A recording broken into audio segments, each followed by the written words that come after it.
қайырлы күн. Нән әңгімеге қош келдіңіздер. Баршаңызға, барша көрермендерге сәлем. Бүгін біз лудомания туралы ой қозғайтын боламыз. Бірінші студияға келген қонақтармен таныстырып өтейін. Республика партиясының өкілі Талғат Агисов, психолог Айнұр Әнес, қоғам белсендісі Дәурен Сейітқалиев және қалай айтады, бывший деп айтуға бола ма? Бұрынғы лудоман деп айтайық, Нұртас Нұрғалиұлы. Қош көрдік. Так, алғашқы енді бұл жерде сұрақ қою, әңгіменің тізгінін ұстау менде болмай қойсын. Барлығымыз бір-бірімізге сұрақ қоя берейік, еркін әңгіме болсын, еркін форматтағы. Бірақ дегенмен, жалпы лудомания деген ұғым қашан пайда болған, қалай пайда болған? Психологияда болсын, партияда болсын, қоғамда болсын дейсің. Лудомания деген греческий сөз ғой, лудомания деген. Демек, баяғыдан бар, ол Бұрыннан бар. құмарлық. Ойын Ол құмарлық. тек қана ойын құмарлық деп атала ма, әлде кез келген нәрсеге құмарту солай? Жоқ, кез келген нәрсеге. Кез келген Оның нәрсеге. ішінде тек қана ойын құмарлық деп қазақша аударған, ойынға деп, ойын құмарлық деген. Ал құмар нәрселер, ол әртүрлі, мысалы, киімге тоймайтын. Араққа құмарлық, мысалы, тоже лудомания ма? Жоқ. Киімге тоймайтын шопоголик. Шопоголизм. Шопоголизм дейтін сол сияқты бір ол айтылған нәрсе, ол халық арасында жүрген. Бірақ бұл ауру екенін 2019 жылы Всемирная организация здравоохранения бүкіл әлем бойынша Өзің диагноз етіп бекітті саған. мойындады. Бұл ауру бүкіл әлем мойындады 2019-да. кеш мойындаған екен совсем. Нұртас, сен жалпы адам былай лудоманға айналып батқан сезе ма өзі? Жоқ, лудоман айналатын сезбейді, одан қоса мойындамайды. Өзі мойындамайсың. Мойындамайды никогда. Мысалы енді сіз бұрын құмар ойындарға тігіп жүрдіңіз, белгілі бір ақша салып жүрдіңіз, қаражат. Дегенмен сізге келіп айтқан адамдар болды ма? Әрине. Лудоман болып жатсың ғой. Әрине. Мен өзім жалпы негізі 12 жыл ойнадым. Сол 11 жылы тек білдім ғой мен лудоман екенімді. Оған дейін ол сөзді естімеппін еді. Қай жылдан бастап ойнайсыз? Мен негізі жалпы 9 сыныптан бастап ойнаймын. Мен содан 12 жыл ойнадыңыз. Содан 12 жыл ойнадым. Қандай ойындар болды 9 сыныпта? Сол баяғы не ғой? Спортқа басты ғой. Онлайн казиноға? Казиноға барып көрдіңіз? Казино барып көрмедім. Бірақ казино ойындарын ойнағам. Онлайн ойнайсыз? Атырауда негізі андай заңсыз жерлер бар ойнайтын. Сояқтарда. Сонда ойнап көрдіңіз. Жалпы енді ең алғашқы ұтыс болғандағы сезім қандай болады? Сол айтайын дегенім жалпы ең бірінші бастығуден басталады. Жаңа әлі есімде. Мен жалпы ойнау себебім өзім анализ жасаймын, не үшін ойнадым деп. Сол кезде жаңа 9 сыныпта мен жақсы мектепке түскем. Сол сыныптастарым бәрі жаңа беделді отбасылардан болды да. Олар жаңағыдай Пьер Гардиенің костюмін киеді. Ауқатты отбасылар. Мен болсам Динозавр костюмін киемін. Сөйтіп жүрегіме батады да. Солар сияқты киінгім келеді мысалы. Сөйтіп жаңағыдай бір затым сатамын да ең алғашқы басты киемін ғой. Сөйтіп отқанымда жаңа костюм алып, өзімді Сұлтан Бейбарыс санаймын ғой. Әлем билеген. Сондай бір сезім келеді. Сол сезім ұзаққа барды ғой мен. Енді айтпаймын 12 жыл күн сайын ойнадым деп. Бірақ енді арасында уақыттар болды, үзілістер болды. Бірақ соңғы 12 жылдың соңғы 3-4 жылы жаңа активный фаза дейді. Өте қатты белсенді ойнаған кездер болды. Ең алғашқы сол ұтыс сезім кәдімгі сезіледі. Сезілген бір бөлек есте қалады. Есте қалады. Ұтылыстарын есте алмайды, ұтыстарын есте қалады әрдайым. Ол эмоция ғой, мысалы физиологиялық тұрғыда бір определенный сезімдер бола ма? Мысалы еріншету деген сияқты. Әрине басында негізі әрбір ойыншы ойнаған кезде өзінің эмоциясын сыртқа шығарады. Мен сақым ұшып кетті, бір нәрсе деп қуанып та секіріп. Одан кейін ол қалыпты жағдайға айналады. Не ұтпа, бір жаңағыдай көңіл күйде отыра береді да, байқалмайды. Мысалы андай бола ма? Бірнеше ойынға тігесіз, экспресс-тіктіңіз дейік. Біреуі шықпай қалса қандай болады эмоция? Енді ашыну болады, агрессия болады. Сізде қандай болды? Сол біреу ұстап қалады, екеу ұстап қалады. Енді ашыну болады, оны қайтарғың келеді. Өзіңді ақылды санайсың да, ойында ұтқың келеді. Сондай ашыну агрессиясы басында өзіне болады. одан кейін бірте-бірте ол ашуды сыртқа шығарасың ғой. Барасың, отбасыңа шығарасың, әйеліңе шығарасың, сондай зардаптар бар. кәдімгідей үлкен. Сізге келе ма мысалы лудомандар? Лудомандар келмейді. Өзім мойындап мен лудоман Жоқ, едім. маған инстаграмға жазатын адам көп, өте көп. Ер адамдар жазады, бірақ маған ең көп келетіні лудоманның әйелдері көп келеді. Әйелдері. Өздері келмейді. Әйел лудоман бар ма? Әйел лудоман бар, бірақ маған келіп көрген жоқ ондай адам. Жаңа айтып жатыр ғой, негізінде ешкім өзін зависимый екенін мойындамайды. Мойындамайды. Ол ешқашан даже алкоголиктер, наркомандар, лудомандар, шопоголиктер, негізінде зависимость деген затты ешкім мойындамайды. Адам сол нәрсенің алдында әлсіз екенін мойындамайды. Да, мен сондаймын деп мойындау, негізі ең бірінші емделудің басты себебі ол мойындау. Мойындағанда мен аурумын деп мойындасаң емделеді, ал мойындамаса ол өз-өзіне оправдание ғой просто. Мен ондай емеспін дейді. Ондай емеспін деп жүргенде ол ешқашан емделмейді.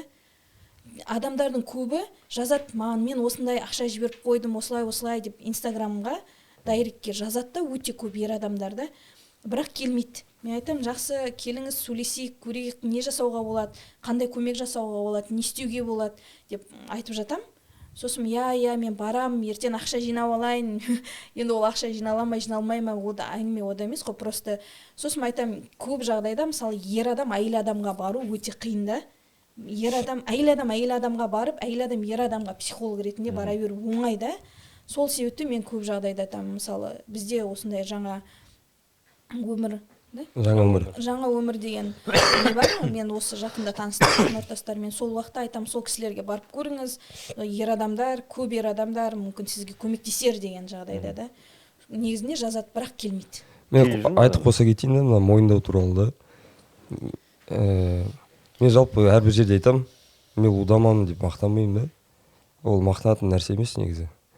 Мен айта кететін онда не үшін мен айтам қоғамға, себебі ата-ана үмітсіз қалады да, мен өзім мысал ретінде шыққым келеді да халыққа, мына түзелуге болады да, шығатын есік бар. Амалсыздан адамдар жаңағы суицидтік неге барады, түрмеге кетеді. Сондай жағдай болмас үшін мен адамдардың көзіне шығамын да, бірінші мақсат сондай ниетім. Екінші ниетім болашақ өсіп жатқан балдарымыз бар. Соларда жаңағы ойынның зардабы қандай болады, сол жағынан жұмыс жасағым келеді. Жалпы мойындау келетін болсақ, енді мен андай әзіл ретінде айтайын. Айтады ондай, қалай орысша айтқан, нетрадиционный ориентация дей ма? Сондай кісілер бар ғой. Солар мойындайды, каминг-аут дейді, мойындау. Олар қиналып мойындамайды қоғамға. Себебі олар қоғам түсінбейді оны. Солар сияқты біздер де солай сияқтымыз ғой. Өзін мойындамайды до конца.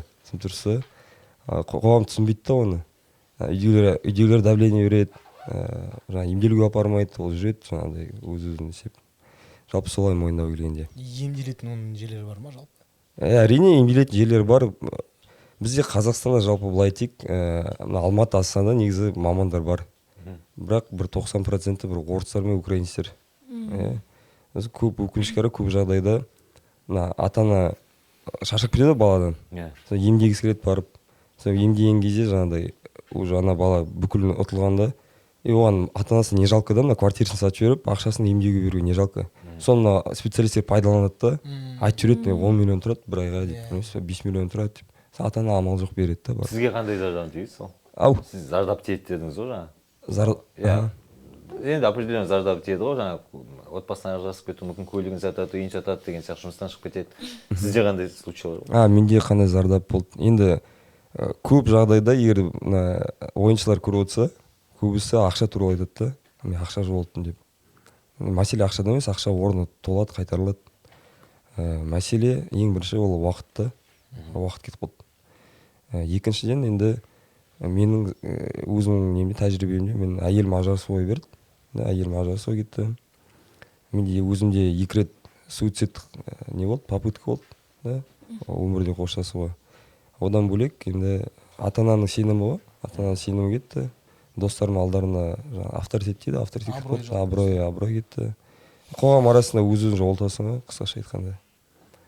Сондай негер бар, қатты тиетін салдары бар жалпы. Мына мойындаудан басқа, мына адам мысалы определенный критерийлер бар ма? Мынандай адам лудоман болып кетуі мүмкін дейді. Енді көп жағдайда бізде мынау ғой, бізде зависимость деген зат бар да, бізде адамдар ойлайды да, зависимость деген затты, мысалы өтірік емес, енді шындықты айтатын жері ғой, бұл бұрында көбінің әкесі арақ ішті ғой. Иә.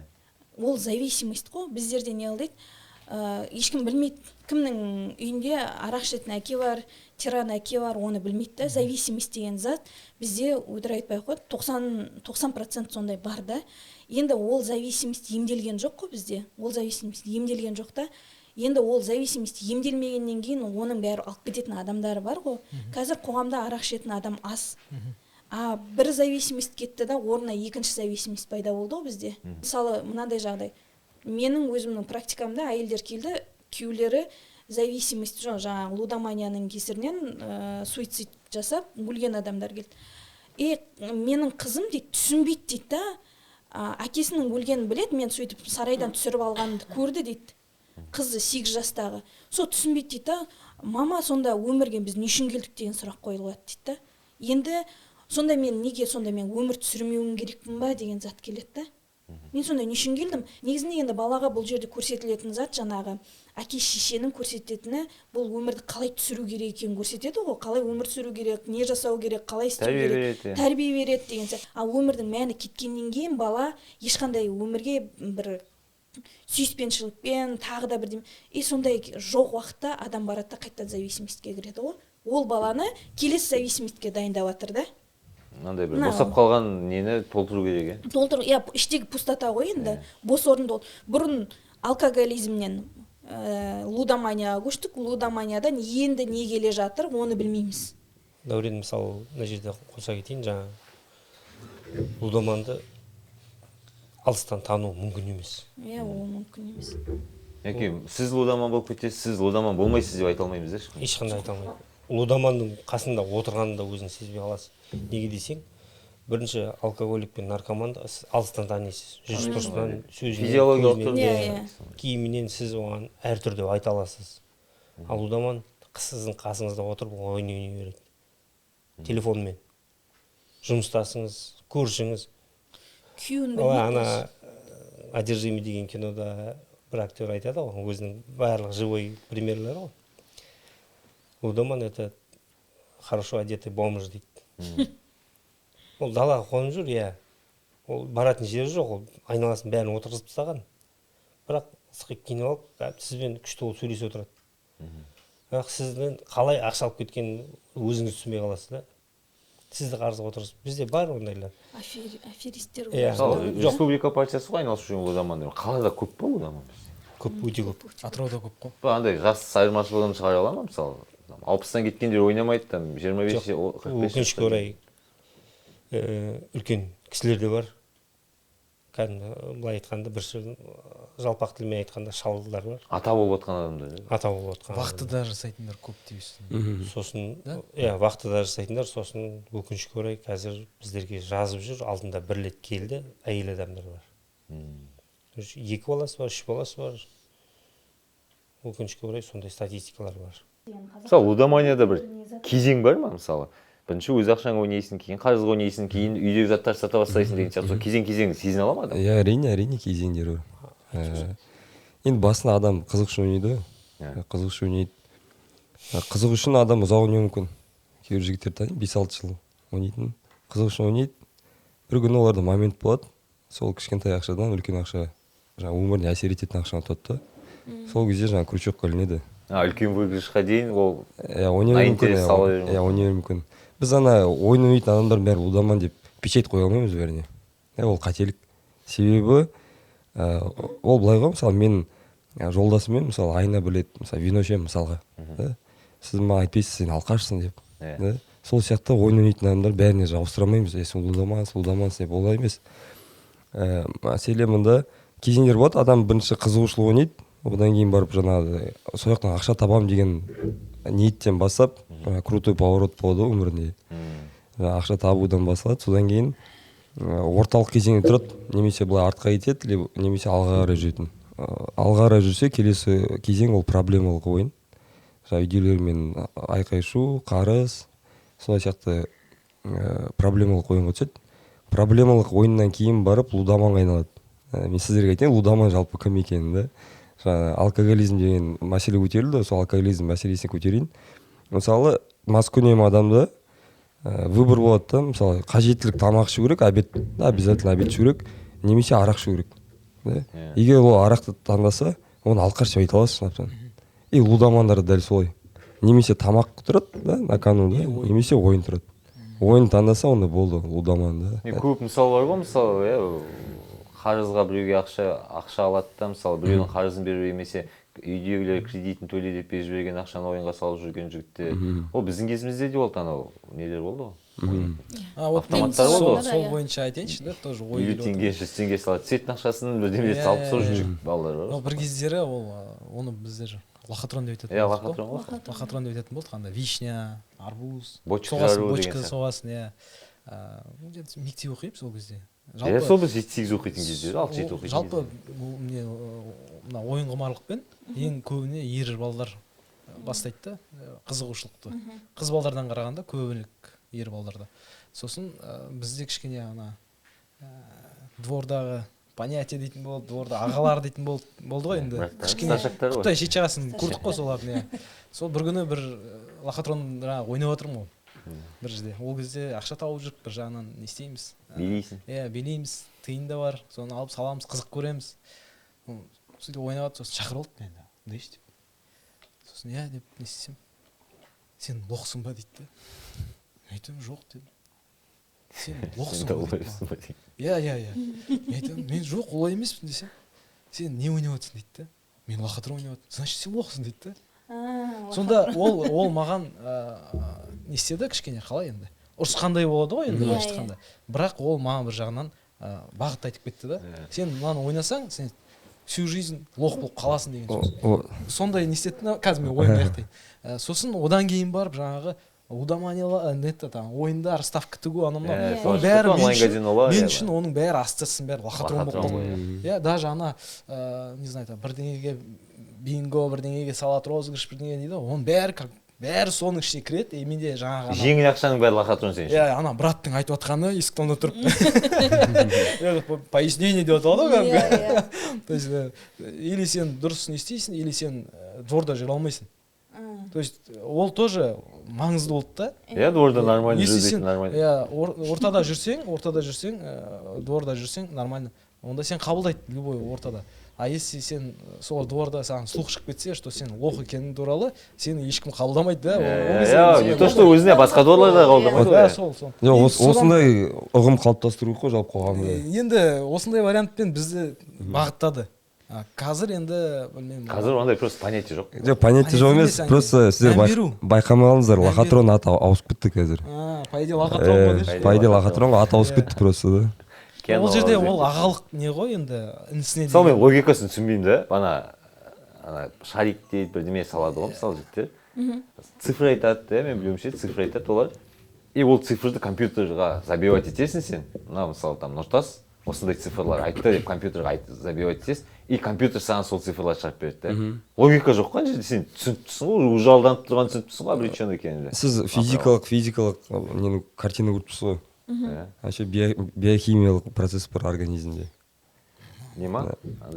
Адреналин. Конечно, адамда гормон болады ғой. Адам гормон болғаннан кейін гормон негізі сол физиологиялық деп сұрағаным сол ғой. Тәуелділік негізі гормонның кесірінен болады. Гормон счастье аласыңыздар да. Адам енді удовлетворение аласың да сонда да, ішіңнен бір не болады да, андай күшті. Ұстап алғанда да. Ол анандай ғой, бүйтіп жаңағындай гормон счастье алады да, гормон счастье ана бітеді ғой. Сосын деген дофамин. Дофамин. Анау сосын барып адам уже разрушаться етеді ғой. Разрушаться еткеннен кейін басқа уже дофамин беретін не жоқ та. Анау қайтадан барады. Доза керек, короче. Доза керек, дозаны алғаннан кейін қайтадан сол состояниеге түседі. От бәрібір да, сан процесс да просто. Сон процесс. Ол қалай мысалы психологияда ол басқа нелерде бар ма? Мысалы тек қана лудоманияда ма? Басқасы бәрі солай. Басқаның барлығында да сол. Құмарлықтың бәрі сол. Просто негізгі основасы жаңағы зависимость қой. Мысалы адамдарда мынандай зат бар да, былай енді психология дұрыстап түсіндіріп айтайын деймін ба? Қарапайым. Мысалы мынандай бізде балдар өмірге келді да, келгеннен кейін мама бізге махаббат беру керек. махаббат беру керек, біз сүю керек, жақсы көру керек. Папа ол бізді защищать ету керек, обеспечить ету керек. обеспечить ету керек, защищать ету керек. А біздің мамалардың біздің құшақтап сүйетін уақыты болған жоқ қой. А бала өмірге келгеннен кейін оның состояниесі мынандай құшақтау, сипау, мұқтаж да соған. Иә, соған мұқтаж. Содан келеді. А енді бізді қорғайтын адам арақ ішіп келеді бізге. А этот момент бала, иә, тиіседі. Этот момент бала өзін раздраженный сезінеді, уже қорқыныш пайда болады. Ананың бәрін алған. Негізінде жаңағындай процестің бәрі кәдімгі психологический, физический процестің бәрі болған жоқ бізде. Түсініп отырсыздар ма? Болған жоқ. Біз айтады, зависимость қайдан шықты дейді.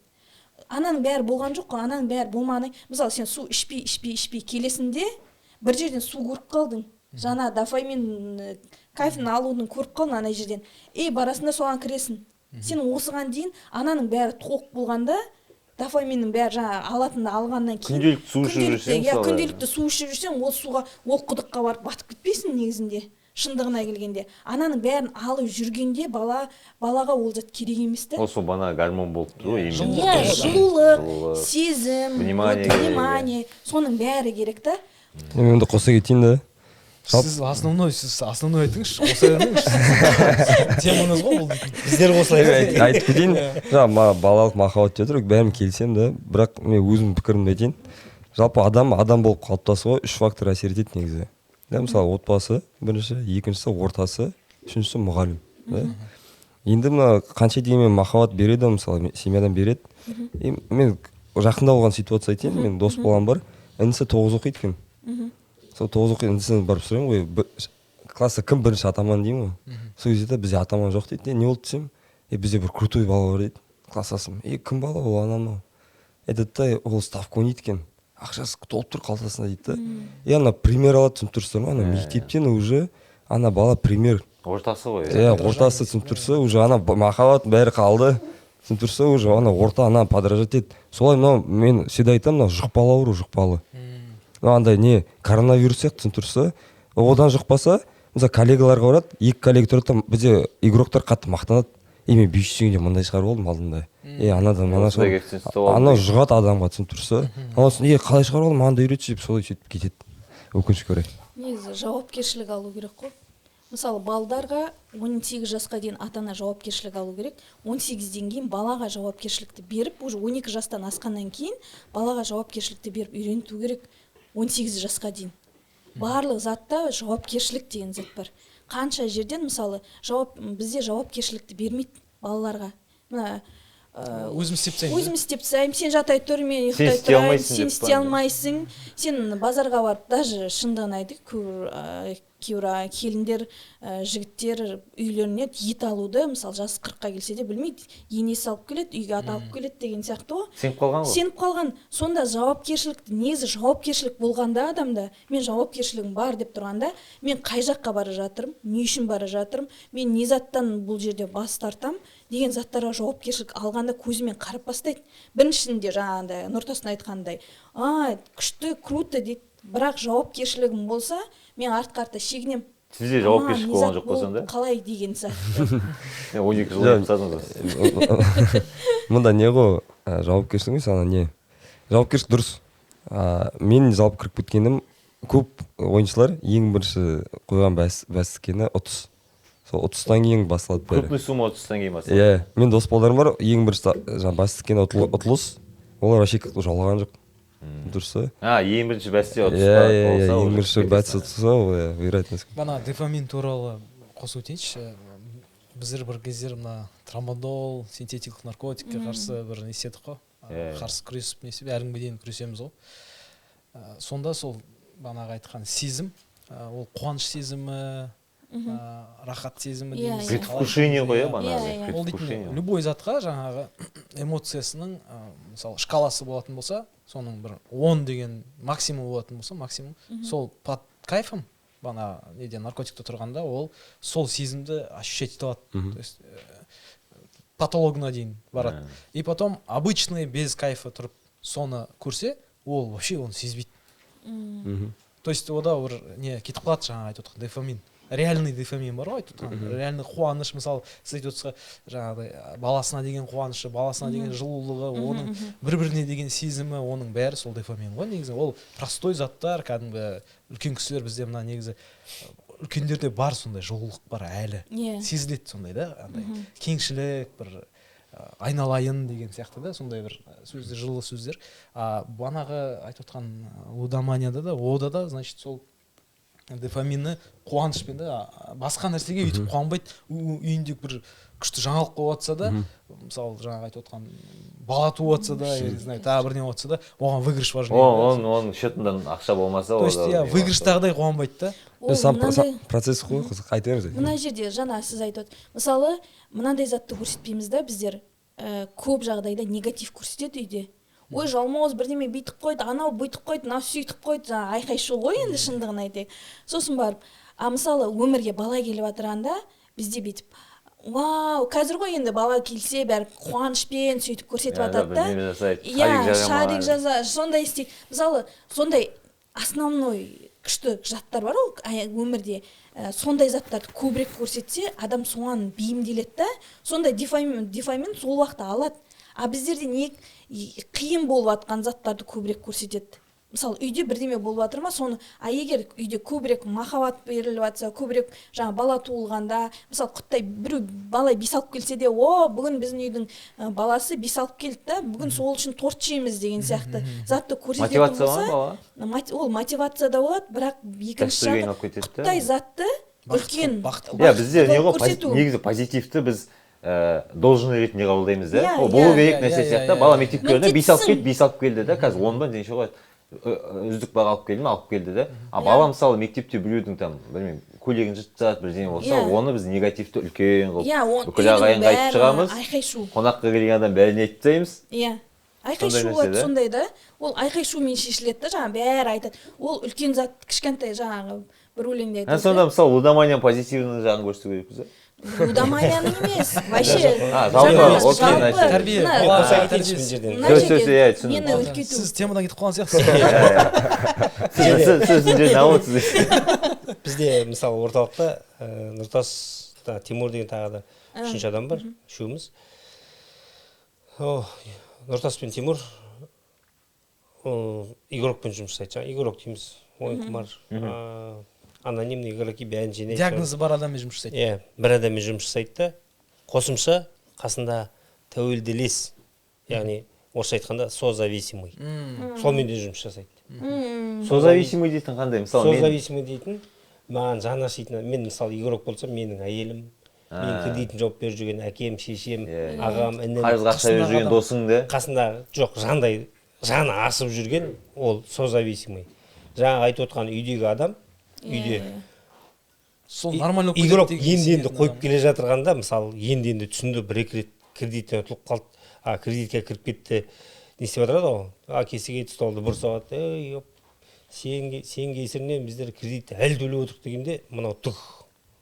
құтырып бастайды қазір мен саламын да 100 мың қылып шығарамын 100 мыңды кейін саламын да 10 миллион қыламын да бәрін салып тастаймын бәрін кредитін жауып тастаймын мен крутой боламын мен деген тебе математикпін дейді көрсетсем мессенджер ставкаң жаман екен дейді ғой иә сол оймен кетеді немесе сол оймен отырып алып сол жерден қайтадан тағытылады содан кетеді тағытылады қарызға бере тұршы кластасынан досынан ломка бола ма мысалы допустим айтайық футболға салып жүрген адам лига чемпионов жақындап келе жатыр просто менде бір случай болды қазір айтамын сен өзің салып жүрдің ба өзің лично менде емес просто андай да лига чемпионов матчы дәурен сен өзің салып көрдің ба жақындап келе салып көрдім сен салып көрдің ба жоқ мен айттым ғой жаңа историядан кейін бар мен салып көрдім бірақ салып көрдім қытай кезінде жоқ анау ол не считается емес меня вовремя остановили иә мен вовремя тоқтадым просто а так мен азартқа андай қаттым үлкен проигрыш дейтіндей болған жоқ просто андай ғой 200 теңге 100 теңге ғой интересно жаңағы вино сияқты банана вино сияқты не андай да лига чемпионов матчы басталған сайын андай уже бомбить етіп бастайды да сен қарызға ақша сұрап бар ғой лудоман жігіттер мен содан білдім да ана жігіттің лудоман екенін бар ғой неге именно екінші үшінші күні лига чемпионов болатын кезде неге именно сағат примерно 8-7:30-дан бастайды да бірінші екі матч там 9-ға шейін бола ма мысалы соғанға шейін бомбить етеді сосын тоқтап қалады да и 10:30-дан қайтып 11:45-ге шейін бомбить етеді бар ғой сен ибанды жоқ деген түсінбейді. Жоқ дейсің ғой, жоқ мен де реально 8,5 мың теңге ақша қалды деп голдың скриншот жасап жібердім бар ғой. Дәке хотя 5 мың ақша өшті. Сосын мен анадан айтып таңертең балаларымды бір жерге апаратын едім деп сөйтіп әрең құтылдым бар ғой. Кстати, сол жігіт 15 мың теңгені әлі берген жоқ. Басында беріп қойдым оған. Басында сұрап алды мен ол жігіт көре ма көрмей ма. 15 мың теңгені әлі берген жоқ. Мен сұрамаймын да бар ғой, түсіндім мен то, что ол 15 мың теңге қайтпайтын бар. Лудоман екен, одан кейін бар естідім, мен ойнайтын сияқты деп бір жігіттер айтты. Ондай ломка бола ма? Конечно болады. Ақша таба алмайсың мысалы да. Жоқ, ақша таба алмайсың емес, ана сен каждый проигрыштан кейін стресс аласың ғой. Сол стресс адам организм жиналады жалпы. Мына суицидниктер соның кесірінен барады. Сыртқа шықпайды. Иә, сыртқа шықпайды. Ол сыртқа шығару үшін саған дофамин керек. Поэтому негізі безопасный дофаминдер бар. Мысалы театрға бару, киноға бару, безопасный алатын жолдар бар. Бірақ біздер игроктар ана неге үйреніп қаламыз, ойынның дофаминін үйреніп қаламыз. Ол тез береді да саған. Мысалы футбол 90 минутта береді. Мысалы не ана қалада жүр ғой, лото бір нәрсе дейтіндер. Олар 30 секундта береді саған дофамин. Тұрса адам тез отырады оған. Не сияқты, иголка сияқты да. Сол үшін дофамин іздеп сол жүреді ғой, қаржы сұрап, ананы сұрап. Жалпы негізі тәуелділік екіге бөлінеді.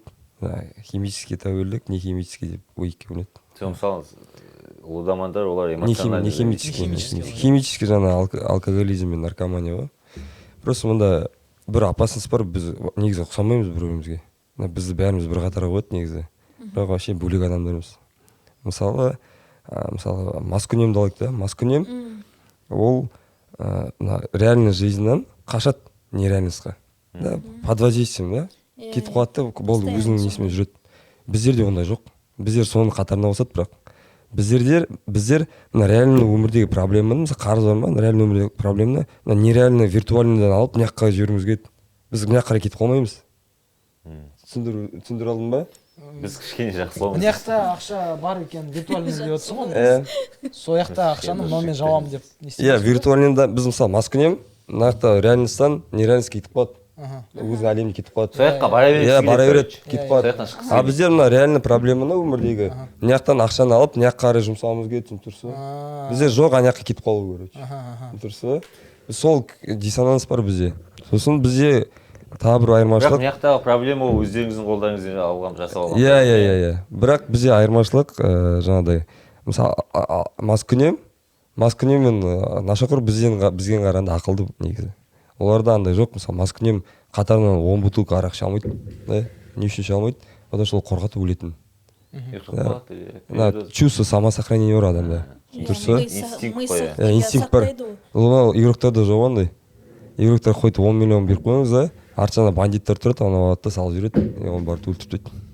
Мен естідім, андай болды дейді, бір лудоман жігіттер ойнаған, лудоман жігіт ойнап жүрген осылай. Манағыдай несіне қарайды екен да, мысалы счет бар ғой, өзінің счетың болады ғой, аккаунт па қалай, логин деп аталады, логинің ба, нең болады өзің. Мысалы олимпте дейік та, допустим, условно болады. Если онда бана передвижкілер көп, сосын үлкен суммаларда болса, мысалы, ол сағандай нелер береді, банағыдай. Бонустар бере ма, бір нәрселер береді, кэшбэк па, бірдемелер беріп тұрады. Фрибет дейтін бар. Иә, Фрибет деген бар. Фрибет па, бірдеме беттер беріп тұрады, короче. Енді істегендер, бана бандиттер деп айтты ғой, бір жігіттер айтты, сондай бір тема тапқан. Мынаған лудоманға в общем не береді, 400 мың теңгедей ақша береді. Айтады, осындай нелер бар, событиялар бар. Соған сал сен, осындай коэффициент, соған сал, біздің ақшамыз. Салып бер, и сен бана кэшбэк, фрибетіңмен ба, бірдеңемен бірге қайтады. И саған үстінен осындай сумманы алып қаласың, 10%-ін, допустим, условно. 90%-ін бізге салып жібересің. Анау қаржы алады, салып жібереді. Шығады ананы кәзім, тап солай салады, тап солай атып шығады. Ана бірақ қолында ақшаны енді аналар салып жүру керек қой, 90%, 10%-ін алып қалады. Анау атта тап соны қайтты басқа салып жүреді. Өмірге қауіп төніп көрді ме? Мысалы, біреу келіп угрожать етті ма? Жоқ, маған. Мысалы, ана жігітке угрожать еткен конкретно. Бірақ ана жігіт қайттан сосын банағыдай үлкендеу сумма қайтып сұрауған аналардың өздеріне. Уговорить ете алған ба соларда? Жоқ, бірақ мынандай дар убеждение мықты болатсақ, лудомандарды бар. Мен қоса кетейін, лудоман мықты актер болады. Мықты сценарист болады, мықты режиссер болады. 3 в 1 бірге жүреді үшеуі. Сізден дәке, брат, родной деп. Айырып қалдық 15 мың теңгені. Ол еще телефонмен ғой. Иә, телефон. Телефон. Хорошо, что ол сізге келген жоқ. Келсеңіз 150 мыңға кіріп кетеді. Ол неше түрлі жақында бір өтен естігем. Бір лудаман ақшасынан ұтылып, құдасының құдасы былай айтқанда. Құдасының құдасы. Сон ана жерде тұратын біледі де, соның үйіне әуетке қарай барады да. Келесі дворда машинамен соғысып тұр еді. Срочно 400 мың теңге керек. Менікі не правом лишение кетейін деп жатыр. Срочно құда дегенде анау сасқанынан екеуі жүгіріп барып Каспий банкке барып ана оформить етіп берген.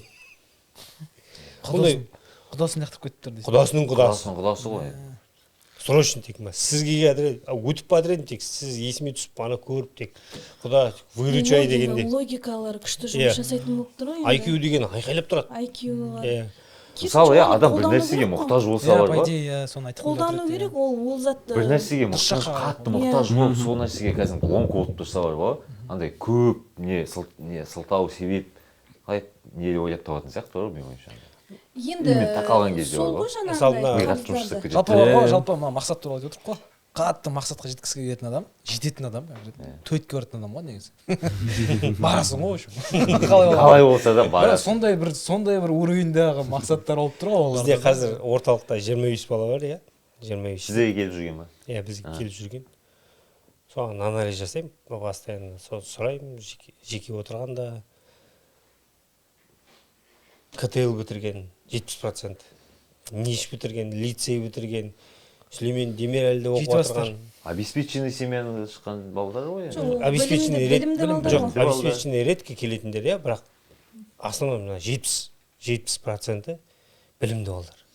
Минимум 5-ші классқа дейін қызылмен оқып, жаңа несін алып, староста болған балдар, отличник, мысалы. IQ-лар мана мықты. Солар мен ойлаймын да, ана компьютерді жеңем деп ойлайды олар. Лудомания қазір лудомания емес адамда ставка салмайтын балалар, салмайтын не бар? Топ бар, салатын топ бар да. Екеуімен просто жұмыс екі түрлі бар. Әрине. Екеуіне екі түрлі болады. Сондықтан біз мысалы бәрін жинағанда да біз ой салып жібермес үшін біз олармен лудоманияны бір қысқа да нұсқа, ол жаман нәрсе деп айта салып бір минуттықпен. Бірақ мына жақтан мысалы қазір сізбен толықтай келсем, бізге енді жетіп жатырған тек финансовый грамотность, енді келіп жатқан ата-ана мен баланың арасындағы психология, қарым-қатынас.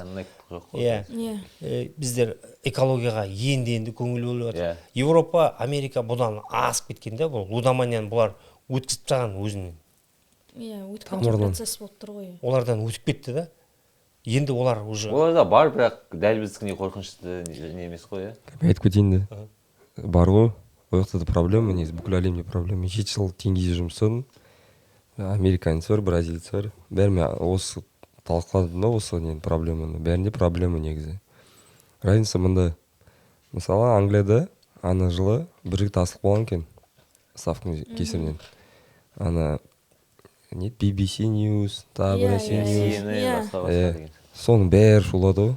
Шулайды ғой. До того шулады, то, что бір адам өлімі үшін ана букмекердің хозяин кешірім сұрады бүкіл неден. Телевидениедан. Тұрса разница андай. Телевидение арқылы. Бізде Қазақстанда 736 адам өлді бір жылда. 736 қанша атаге? 700-ден астам адам өлді. Именно осы лудоманиядан күніне 2 адам өліп отыр. Бірде-бір адам көрдіңіз ба телевизиямен кешірім сұраймын деген. Ешкім жауапкершілік алмайды тұрса. Ценность адамның ценности ғой да. Негізі бүкіл букмекерскийдің заңы бойынша ответственная игра дейтін не бар, правила бар. Бірақ ешкім сақтамайды өкінішке орай Қазақстанда да. Ешкім өлім үшін жауап бермейді да. Сол разница мында тұрса да. Енді тағы бір мына жерде бір моменттер бар. Мысалы, допустим, бана лудоман, ол лохотронның лото бір нәрсе деген аттары бар ғой, мысалы. Автомат, короче. Жоқ, автомат емес, бана неге помещение бар, ойнайды ғой. Қызға ақша төлейді да. Одан бөлек қазір телефонный варианттар шықты да уже.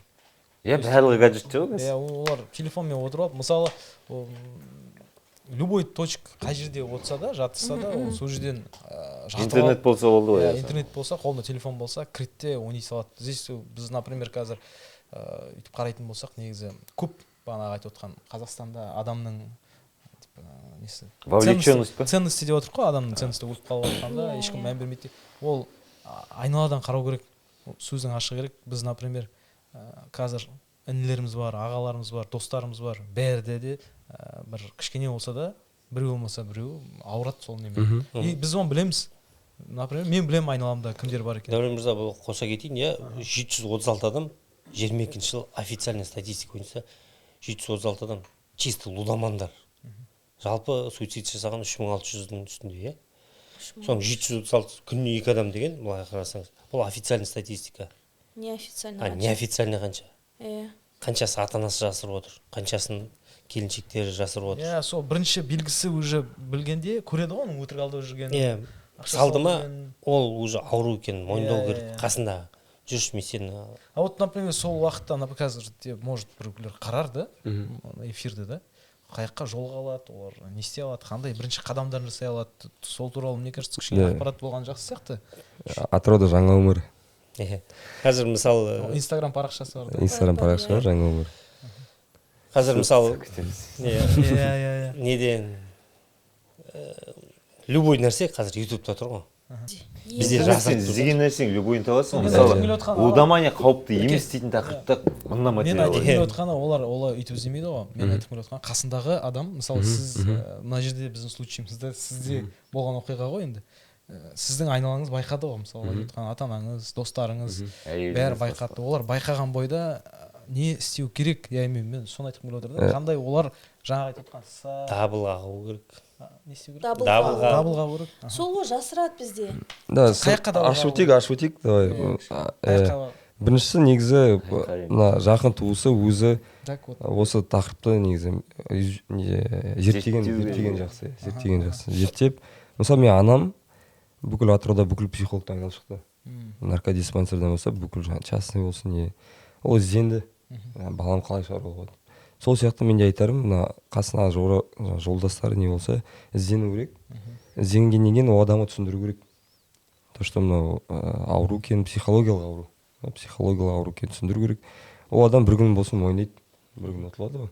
Сол кезде өзі түсінеді, өзі сол кезде мойындайды. Мойындаған кезде сол моментті пайдаланып, сразу емдеу орталығына апару керек да. Емдеу орталығы мен айтып бірақ, бізге обязательно келіне деп любой емдеу орталығына апару керек. Ол Алматы бола ма, Астана бола ма, Шымкент бола ма, бірақ тек сол кезде тек үлгеріп қалды. Бірақ олар заряжать етеді дедің да жаңағыда. Иә, бірақ ясында бар. Ол бала 10 миллионнан. Ол бала тек мысалы көбінесе Атырауда болатын жағдай мосттан секіреді. Соған дейін жеткізбеу керек. Тағы бір қоса кетейін. Сіз қоспаңыз, сіз основной айтасыз. Жоқ, просто самый топовый нелер айтайын, қателіктерді. Енді түсінбейді ғой, мысалы, қарап отқан ата-аналары или жақын туыстарына айтып отырмын. Мына айтқанда береді, алкоголизм ол кезіндегі проблема. Мына лудомания ең бірінші ұрпақпыз біз осы проблема кездесіп отқан қазір. Соның салдарын көріп отқан. Енді үйде осындай проблема шығады, бір бала ойнайды да, мысалы. Шығады, ана бала жас болса, ата-ана ең бірінші оны армияға жібереді. Ең популярный сол. Армиядан кредиттен босатады біріншіден, екіншіден өмір көреді, бүйтеді жүреді. Ол мен өкінішке орай телевизия ақпараттарын көресіздер, асылып қалып отырады армия барып та, өкінішке орай. Соның бәрі ана жаңағыдай соққы алады, ана алады, еще ойын ойнайды, бала барады да депрессиямен несеп қалады. Иә. Екіншісі армиядан шыққаннан кейін де ойнайтындар бар, шығып ойнайды. Екіншісі ол біз армия көмектеспейді да. Не самый эффективный вариант. Бірінші жүріп аласың, сосын армияға барсың. Екіншісі ол не? Бізде ең популярный сиқырлы заттарға көп сенеміз біздер қазақтар емес па? Сиқырға. Андай апашкілерге ма? Андай заборында бір ата бар екен. Ана бізге келеді, кремге орады, үстіне 3 рет жоқты дей ма, шошқан бауына барып жамылдық дей ма, сондай бір нәрсе сиқырлы заттарға көп сенеміз. Ол негізі күлетін нәрсе емес. Сиқыр дейтін бар дүние ғой негізі. Иә, бар дүние шығар, бірақ ол зат ем емес. Ол зат ем емес. Ол да көмектеспейді, короче. Екеуін айтты. Мне кажется, үшінші соқ сол екеуі дейсіз. Үшінші соқ сол екеуі дейсіз. Жоқ, мен қарап отырмын. Самый топовый дегеннен кейін хотя бы топ 5 айтатын ғой. Просто былайда бізде ең популярный бір нәрсе болса запретке қою. Мысалы, бала ойнайма, табу, короче. Ойнайма телефон тартып алады, просто телефон береді, жұмысқа кіреді. Біздер былай ғой, адам бетіне прыщик шығады, прыщик безеу. Мысалы, безеу шығады, сен мазь жағасың, дұрыс па? Ол мазь 2 айдан кейін прыщик қайтадан шығады. тағы жағасың 2 айдан тағы шығады. Сылтау керек. Мен айтып тұрамын, мына Просто тупо болды. Ол жаңағы айтып отқан вариант. мен айтып тұрамын, мына прыщик шығады ғой. Ол прыщиктің себебін табу керек. Ол асқазаннан шығуы мүмкін, дұрыс па? Асқазан немесе анда қаншама жақсынан шыға береді. Мына ата-аналар да сөйтеді. Ата-ана емес, игроктар да сөйтеді. Мына прыщик шығады. Себебімен күресу Иә, керек та, ойын бізде шығады. салдармен күресу. Иә, ойын шығады. Барады армияға бас, короче. Тамыры әлі жатыр түсін тұрса. Лудоман, и в Африке лудоман дейтін тұрса. Жалпы солай. Жалпы сонда жаңағы сіз айтқан енді мен как армияға бару не вариант? Сосын тағы не болды, не вариант? Телефон тартып алып, Сиқыр не вариант? Сиқыр. Жесткий вариант тоже не Иә, вариант. Жоқ, ұрып соғып ондайларды да көріп жатырмыз бізде ата-анасына кәдімгі.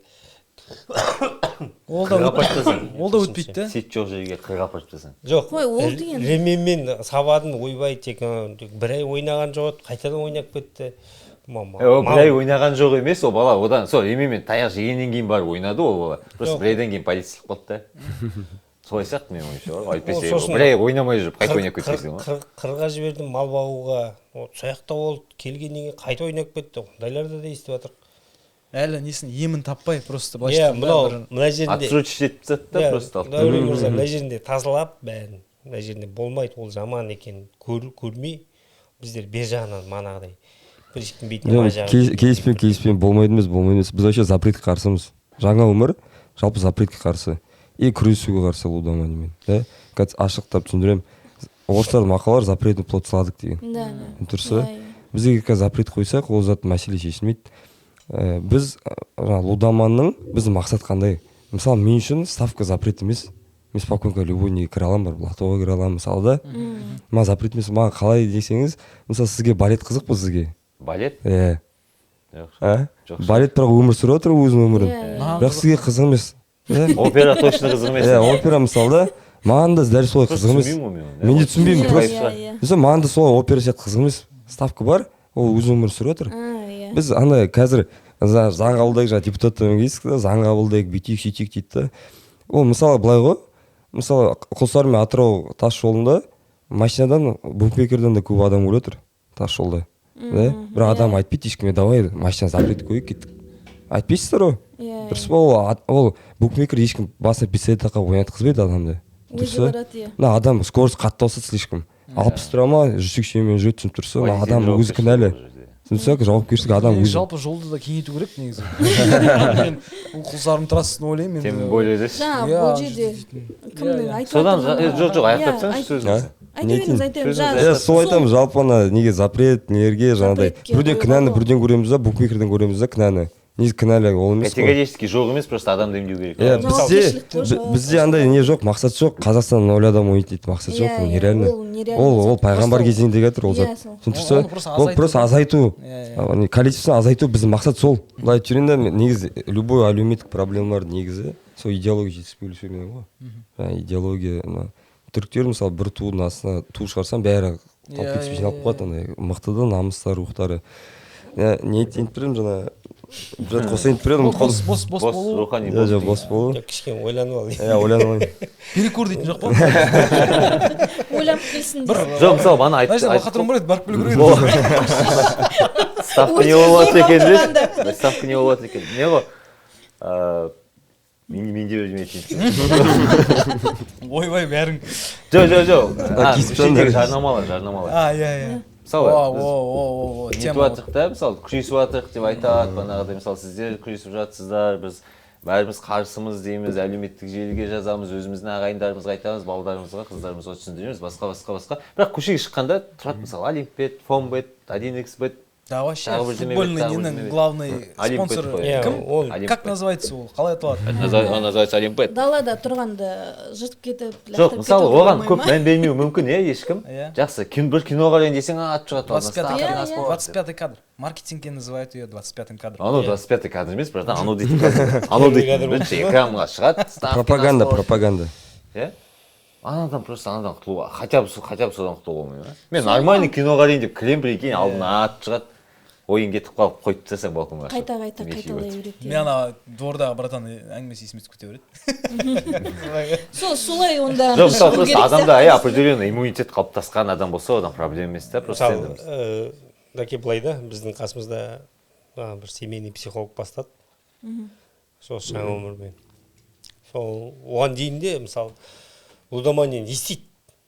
Ана не істейді, мына не істейді? Бетпе-бет келіп көрген жоқ па? Бетпе-бет. Сол бізге алып, мен де мысалы лично өзім, мысалы Тимурмен осы шілде айында таныстым. Содан бастап жұмыс жасадық. Қыркүйек айында екісінде бастап үлкен неміз жиналысымызды бастадық. Соған дейін лудомания бар екенді білем. Жарнамалар бар көшеде.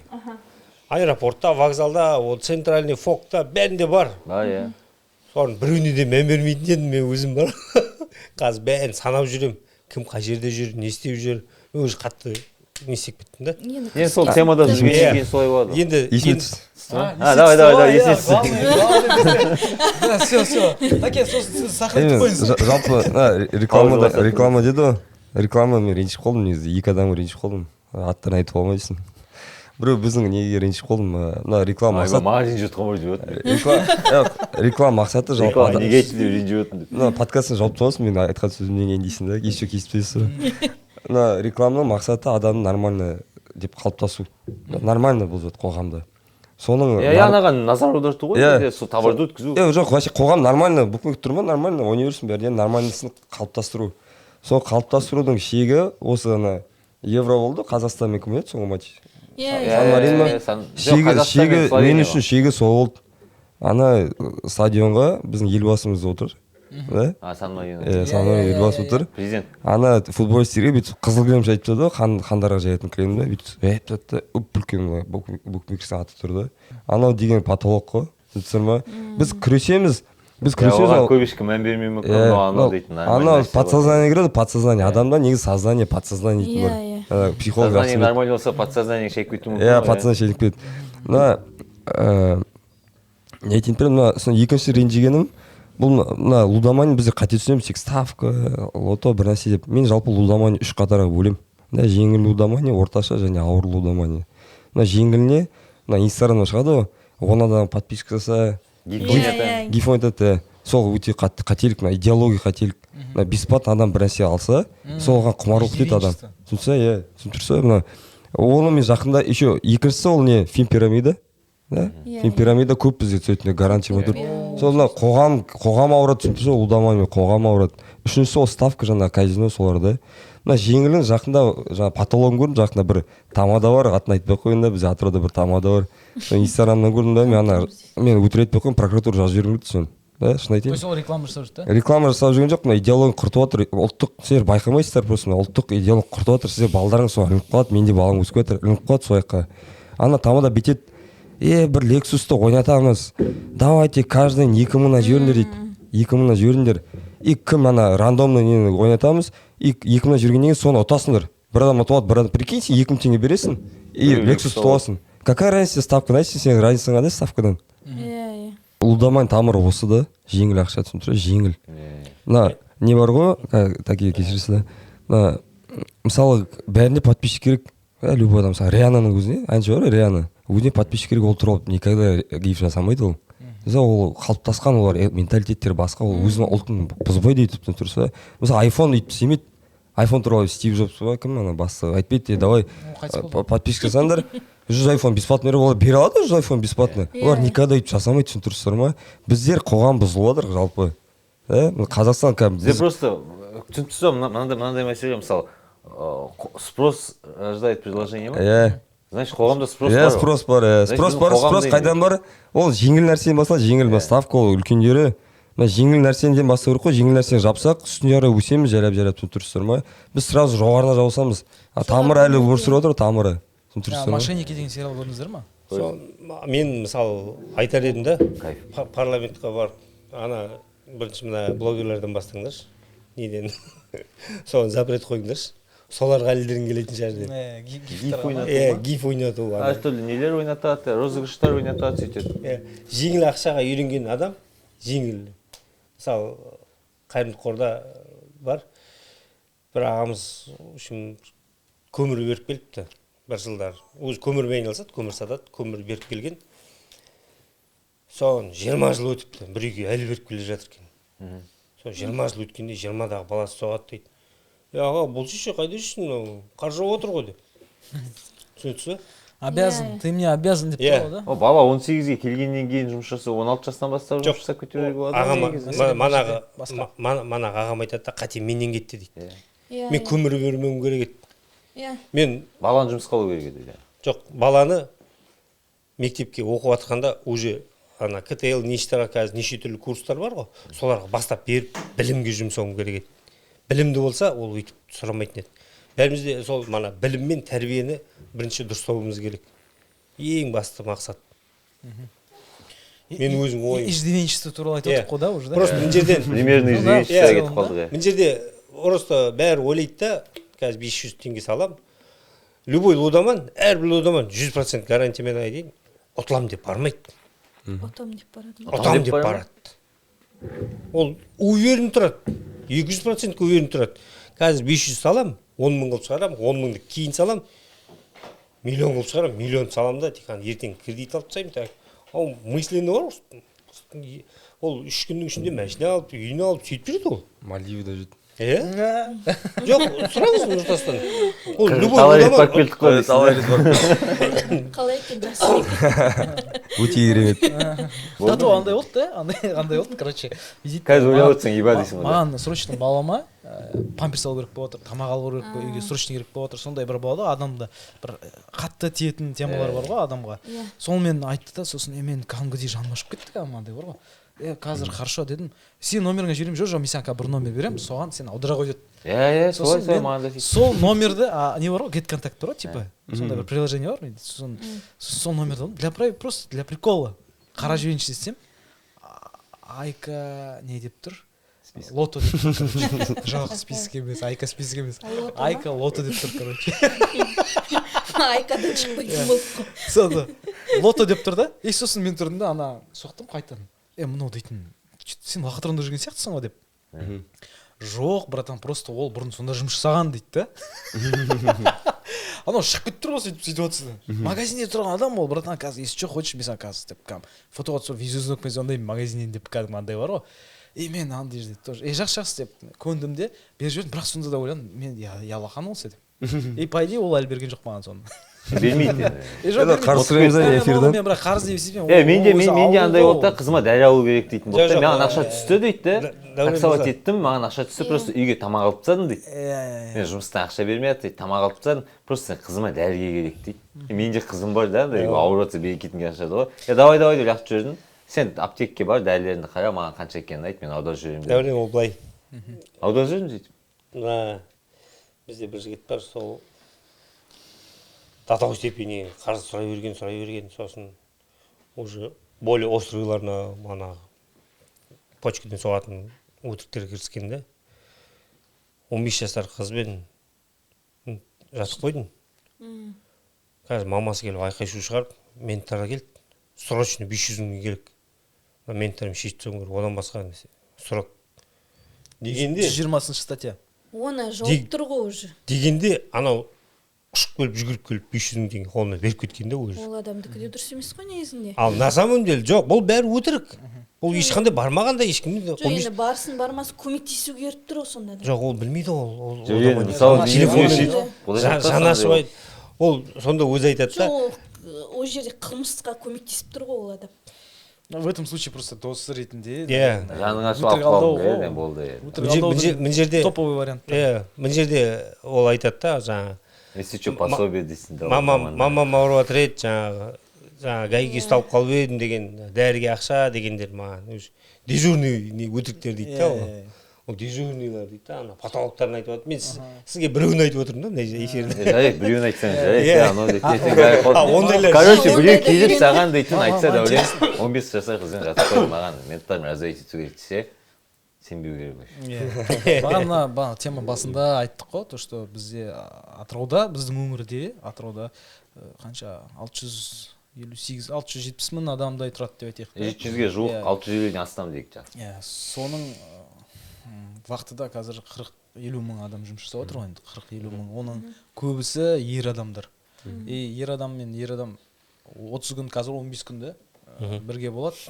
Тема, мен былай естігенім енді, типа, сен өзің напақаңды тауып отырсың, сен өзіңе жұмсау керексің. типа сен өзің соны довольствие керексің. И соның бір темасы, Қызығын көру керек. иә, сен соның бір темасы, сен давай мында салып қара, бәріміз салып отырып деген сияқты бір-бірімен коннекттер болып, Жұғат. да, сондай вообще қалай сен өзіңнің баяғы достарың немесе сол темада жүргендер. Игроктар қатты опасын, по идее, теңгезе бермес па? Теңгезе, да? Қатты опасын. Компания қатты авторитетін білдіреді негізі. Бізде бір игрок не болды, ойыншы болды. Ол мынау негізі үлкен проблема, по идее. Мысалы, не только біз ойлаймыз, ақша ойнайды, бір нәрсе абырой анау да. Ол не только мында қазір айтамын, Қазақстан авторитетіне не келіп отыр, нұқсан келіп отыр, по идее.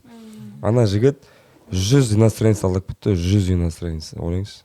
Вахтада жүрген. Вахтада жүрбе. Қарыз қалып берген ма? Қарыз қалып тастады, ана 100 иностранец ауылдарын орған не айтады, Қазақстан туралы айтыңызшы. Айтады, анда клинер дейді ғой. Мынау андай, сол үшін Тоқаев сентябрьде жинады ұлттық қауіпсіздік. Ұлттық қауіпсіздік сол үшін жинады, ұлтымызға қауіп төніп отыр, түсініп тұрсыз ба? Ұлтымызға қауіп төніп отыр. Ойыншылар сөйтіп теңгезе ойнайды, сосын олар мақтанады еще. Бір екі жігітпен неше қолым сөйлесіп қалдым, екі жас бала, екеуі біреумен жаңағыда мақтанып тұрды, маған жұқтырып отыр өздерінің ауруларын.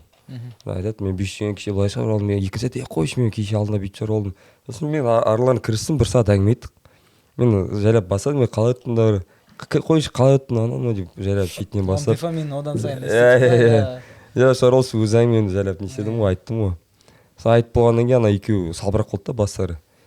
И кеттім, мен жақсы жігіттермен жұмыс жасаймын, кетіп батсам, осылай тал түссе обедте кетіп батсам, бір жігіт артынан жүгіріп батыр да, екеуінің біреу жүгірді де алдыма келді, жылады ғой. Мен еркектердің жасын көп көремін, көрмейсіз бе, андай шыдай алмаймын, еркектің жасы қиын, по идее. И жылады да, маған айтады да, Нұртас, мен өзім сенің өмірі мен кешіп отырмын дейді да. А негізі жаңа 1 сағат бұрын хихикенмен әңгімесі басқа еді да, негізі.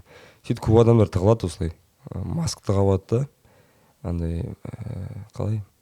Соны шақырамын негізі адамдарды, мойындауын шақырамын. Мойындауын айтсын, біз жеп қоймаймыз да, бізге келсін, біз сөйлесеміз. Қолымыздан келгенше қолдау білдіруге дайынбыз да, любой уақытта. Арты қазақта жақсы мақал бар, ойыннан от шығады дейді да. Сол от шығып кетпесін да, ойыннан от шығып кетпесін. Ол тек қана бір адамға емес, семьяға көп әсер етеді ғой. Әйел адам көп келеді. Ол өзінің семьясын асырайын деп жұмысқа кетеді. Да, нормально зарплата алады, вахтада жүргендер. Сосын сол ақшасын, вахтадан түсетін ақшасын ол үйіне алып келу керек қой, былайша айтқанда. Енді әйел бала-шағасы күтіп отыр, ата-анасы күтіп отыр да. Ол уже соған салып жібереді, еще кредит алады да. Кредит алады, оның үстіне тағы да косякқа кіреді. Үйге де ештеңе алып келмейді, еще минуста былайша айтқанда. Жақында бір осыдан аяз түспей тұрып осы бір салқын болып кетті ғой бір. Актердің аяғы ма? Иә, актердің аяғын. Сонда бір әйел адамды көрдім. Мынау бәрі алтын. Телефон бәрі күшті, бірақ шуба киіп алған. Сосын маған айтады да, ойлап тұрған шығарсың, мен мақтанып жүр деп дейді. Мен мақтанып жүрген жоқпын. Үйде балдарым телефон тығып ұстайды дейді. Мыналардың бәрін тағып жүремін дейді. Ломбардқа. Мына тыстасам, күйеуім ломбардқа кетеді дейді бәрі. Мына көмектесіңіздерші дейді. Түсінесіз ба? До того степени қандай болып кетеді адам. Ол зарплатасы деген мен үндемеймін. Айналасында кететін болып тұр. Ал мен ұялсам да дейді, мен уже амалым жоқ дейді. Киіп жүремін дейді. Мыналардың бәрін тағып жүремін, шешпеймін дейді. Потому что момент жоқ болып кетеді.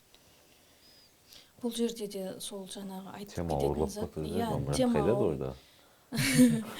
Сол жаңағы әйелдерді көп жағдайда жаңағы апа келді деп отыр ғой. Әйелдерге көп қиындық түседі да бұл жағдайда. Ер адам енді өзіне жауапкершілік алмағансын, бізде қазақта мынандай зат бар. Ер адамның басын төргеде сөйлейтін, көргеде сөйлейтін әйел адам деген мақсатпен біздің көп әйелдер өз-өздеріне тоже қол жұмсаған адамдар болды. Мамам солай, әкем сондай болғаннан өз-өзіне қол жұмсап, мен оны басқара алмай қалдым деген затпен өлген адамдар болды. Бірақ бұл жерде айтатыным енді бұл әйел адамдарға көп жүктемені аспау керек деп ойлаймын да. Негізінде біздің әйелдер көп жағдайда көп затты өзінің мойнына алып қояды. 90 жылдар солай болды ғой, тоқырау кезінде. Әлі солай. Базарға шығып кетті әйел адамдар, ер адамдар шығып кеткен кезде. әйел адамдар сол ұғымда. Мен жап-жаңа осының алдында келгенде сондай әйел адаммен жұмыс жасап келдім. Айтады да, мен не істейтінін білмеймін, Айнұр, маған айтыңызшы дейді да, мен ол адам үшін жауапкершілік ала алмаймын ғой. Айтады да, мен не істеймін сонда, мен ана 2 баламды қаяққа алып барамын дейді да. Не қыл деп айтамын дейді. Анау ашуланып келгенде дейді, алаған қылып мені сабайды дейді. 25 жастағы қыз келіп отыр да. Әке-шешем айтады, үйге келме, кеттің ба, сол жақта өл деп айтады дейді. Бұл жағдай, бұл шынымен болып отырған жағдай, ондай жағдай көп, өте көп клиент бар да ондай. Просто бұл жаңа енді мен әйел адам болғасын әйелдің жағдайын көбірек не істегім келеді да. Тек қана бір әйелдің басына іліп салмаса екен деп ойлаймын да. Әйелдің басына іліп салып, сен неге айтпайсың, сен неге күйеуіңе бірдеңе демейсің, сенің кесіріңнен ғой деген зат көп айтады да әйелге. Сен өзгерте алатын едің ғой. Сен өзгерте алатын едің ғой. Сенің тәрбиелей алмаған балаңды бір қыз келіп тәрбиелеп бере алмайды оны. Ондай болады. То есть сен пациенттер жібересің. Бизнес жасап таған. Өзі екі бір-біріне барып жүреді. Ана кісі ойнайды, ана кісі емдейді. Ойнап жүрген кезде переломный момент қашан болды? Қандай перелом? Қай кезде болады, не себепті болады мысалы? Болды сен өзің ойындап тастадың, бір жағдай әсер ете ма? Любой уақытта болады ол. Любой ойыншы нормальный адам сияқты өмір сүргісі келеді, кәдімгідей. Любой ойыншы. Осознание ба, бағанағы қашан келеді? Ол келеді, когда үйде үлкен айқай болған кезде. Каждый үлкен айқай болады үйде. Сол кезде обязательно келеді, да. Бір қиындық болады. Бір қиындыққа келіп, ол шегі дегенде. Сынақ қой үшін келіп қалды саған, ол өзі әкеліп отыр сол сынаққа. Сол сынақты өзі әкелді, өз қолмен жасады былай айтқанда. Сол келгенде сонда өзі сол кезде мойындаса, мен былай қарай шығамын десе, немесе қасындағы әйелі тұрып, немесе анасы тұрып, давай бір реабилитацион центр таптым. Жаңа өмір немесе там Алматы, Астана. Әкелер айтуға болмай ма? Жоқ, әке кішкене ысылау болады әкеден. Енді кішкене міндеттеме оларға беру керек қой. Кім алып келеді, кім бұрады, сол әкелермен де келетіндер бар. Иә, сол да кішкене біз Сізде қай әкелер уақыт туралы да айтайықшы деген. Жоқ, менде всегда болды, әрқашан болды да. Болды, просто мында ошибка былай ғой. Ана Байзарда эскалатор бар ғой. Иә. Сонда төменге қарай түсетін бар, эскалатор төменге Ана жерде охрана тұрады төменде. Иә. Сонда эскалаторым несін, жоғарыдан төменге қарай түсіп жатқан эскалаторым несін, мен ниет қойдым, келатырмын. Да? И бір кезде ойлаймын, тұрып қаламын, короче. Мен тұрып қалдым, мен артқа алып кетеді, обратно бірінші этажға тұрса. Адамдар сөйтіп қателік жүреді. Мен қойдым дейді да, а қойғаннан ешқандай әрекет жасамайды да. Ниет қойғаннан ештеңе келтірмейді. Мында былай ғой, адам жалпы былай жаратылған андай ұмытшақтық. Адам любой қиындық болады өмірінде, всегда ұмытып қалады. Мысалы қойды, мысалы Құдай сақтасын, анасы қайтсын да, мысалы да. Адам оказывается соны каждый раз есіне сақтап жүрсе, каждый 5 секунд сайын талып қала береді екен негізі адам. Егер солай болса, адам сол қиын сәттерді ұмытып қалады. Мен әйелімді айтайын да, пример ретінде да. Мен әйелім бірінші балам босанған кезде, маған айтады да, Нұртас, мен босанбаймын дейді да. Мен айтамын да, не үшін босанбаймын десем, мен 2 күн қиналдым дейді, короче.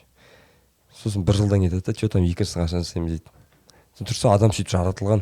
Ол еркек болсын, әйел болсын, қиындық болған кезде адам кетіп қалады. Сол үшін бізде мына апта сайын эфирге айтып жүремін, бізде апта сайын сәрсенбі күні сағат 6:30-да жиналысымыз бар. Апта сайын адамдар қай жерде болады?